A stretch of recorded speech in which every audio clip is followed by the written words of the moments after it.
ஆண்டவராகிய இயேசுவின் நாமத்தினாலே இந்த காலை வேளையில் கூட உங்களை யாவரையும் வாழ்த்துகிறேன். கர்த்தர் உங்களை ஆசீர்வதிப்பாராக. இந்த நாளிலே கூட சங்கீதம் 5:11 கூட வாசித்து தியானிக்கலாம். உம்மை நம்புகிறவர்கள் யாவரும் சந்தோஷித்து எந்நாளும் கெம்பீரிப்பார்களாக.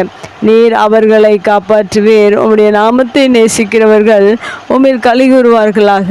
மிக அருமையான வேதவசனம். இந்த வேதவசனத்தின் முதல் பகுதியில் கூட தேவன் மேல் வைத்திருக்கும் நம்பிக்கை குறித்து இங்கு சொல்லப்பட்டிருக்கிறது. உம்மை நம்புகிறவர்கள் என்று. மெய்யாகவே நாம் இந்த பூமியில் அநேக நம்பிக்கை உண்டு. ஆனாலும் அவரை நம்பும் போது எப்படிப்பட்ட ஆசீர்வாதத்தை தேவன் நம்முடைய வாழ்க்கையில் கொடுக்கிறார் என்பதை இந்த சங்கீதத்தில் தாவீது சொல்லியிருக்கிறதை நாம் வாசித்தோம். அதுபோல் உங்களுடைய வாழ்க்கையிலும் நீங்கள் கர்த்தரை நம்புகிறவர்களாக இருக்கும்போது மெய்யாகவே இந்த வசனத்தில் இந்த வசனம் சொல்லுகிற ஆசீர்வாதங்கள் எல்லாம் உங்களுடைய குடும்பத்தின் மேலும் உங்கள் மேலும் தேவன் பெருக செய்யும்படியாய் தேவன் உதவி செய்வார். முதலாவதாக கர்த்தரை நம்புகிற யாவருக்கும் என்ன ஆசீர்வாதத்தை கொடுக்கிறார் என்றால் சந்தோஷத்தை தேவன் கொடுக்கிறவராயிருக்கிறார். உங்கள் சந்தோஷம் நிறைவாக இருக்கும்படி என்று சொல்லப்பட்டிருக்கிறது. அதேபோல் நம்முடைய வாழ்க்கையில் நாம் கர்த்தரை நம்பும்போது தேவன் நமக்கு சந்தோஷத்தை கொடுக்கிறவராக இருக்கிறார். அடுத்ததாக கெம்பீரிப்பார்களாக என்று சொல்லப்பட்டிருக்கிறது. எதை குறித்தும் கலங்காதபடிக்கு ஒரு கம்பீரம் உள்ள ஒரு வாழ்க்கை, மிகவும் தேவனை உயர்த்தக்கூடிய ஒரு வாழ்க்கை நமக்கு கிடைக்கிறதாக இருக்கிற. மூன்றாவதாக அந்த வசனத்தில் சொல்லப்பட்டிருக்கு, நீர் அவர்களை காப்பாற்றுவீர் என்று சொல்லப்பட்டிருக்கிறார். மெய்யாகவே ஒரு மனிதன் கர்த்தரை நம்புவானாக அவனை தேவன் காப்பாற்றுகிறவராக இருக்கிறார். அதுபோல் உங்களுடைய வாழ்க்கையில் நீங்கள் தேவனை நம்பி சார்ந்து வாழ கற்றுக்கொள்ளும் போது தேவன் உங்களுடைய வாழ்க்கையில் எல்லா சூழ்நிலைகள், தீங்குகள், வியாதிகள், போராட்டங்கள், பிரச்சனைகள் எது வந்தாலும் தேவன் உங்களை காக்கிறவராக இருக்கிறார்.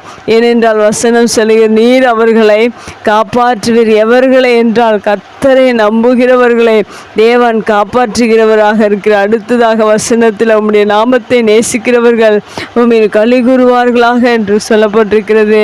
தேவனை நம்பி அவரை நேசித்து நாம் இந்த பூமியில் வாழும்போது தேவன் மெய்யாகவே நமக்கு மகிழ்ச்சி கொடுக்கிறவராக இருக்கிறார். உம்முடைய நாமத்தை நேசிக்கிறவர்கள் என்று சொல்லப்பட்டிருக்கிறது.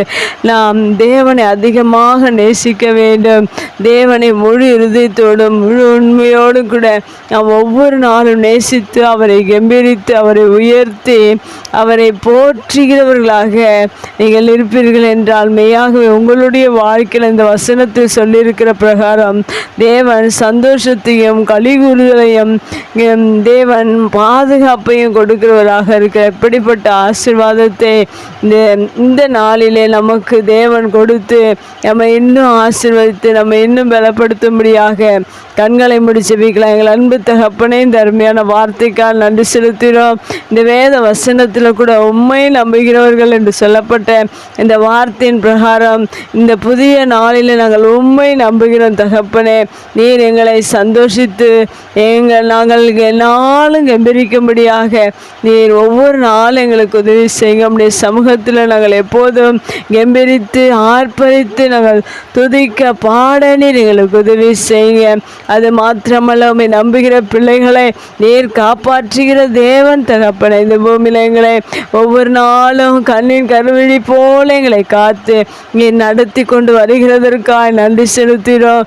இன்னும் ஆண்டவரை உம்மை நேசிக்கும் போது இன்னும் உம்மை நம்பும் போது மகிழ்ச்சியை நீர் களி கூறுதலை நீர் கொடுக்கிறீர்கள். அதற்காக நன்றி. இப்படிப்பட்ட அநேக ஆசீர்வாதங்கள் உம்மை நம்பும் போது எங்களுடைய வாழ்க்கையில் நீர் கொடுத்து எங்களை மகிழ்ச்சியாய் நாங்கள் ஆண்டவரை கம்பீரம் உள்ளவர்களாய் மகிழும்படியாய் நீர் செய்திருக்கிறவங்க மேலான அன்புக்காய் இரக்கத்திற்காய் நன்றி செலுத்துகிறோம். தொடர்ந்து எங்களை நடத்துங்க, ஆசீர்வதிங்க. இப்படிய வார்த்தை கேட்கிற ஒவ்வொரு பிள்ளைகளையும் இந்த வசனத்தில் இருக்கிற பிரகாரம் நீர் ஆண்டவரை ஆசீர்வதித்து நீர் வழி நடத்தும்படியாய் நம்முடைய கரத்தில் ஒப்பு கொடுக்கிறோம். இயேசுவின் நாமத்தில் ஜெபம் நல்ல பிதாவே, ஆமேன்.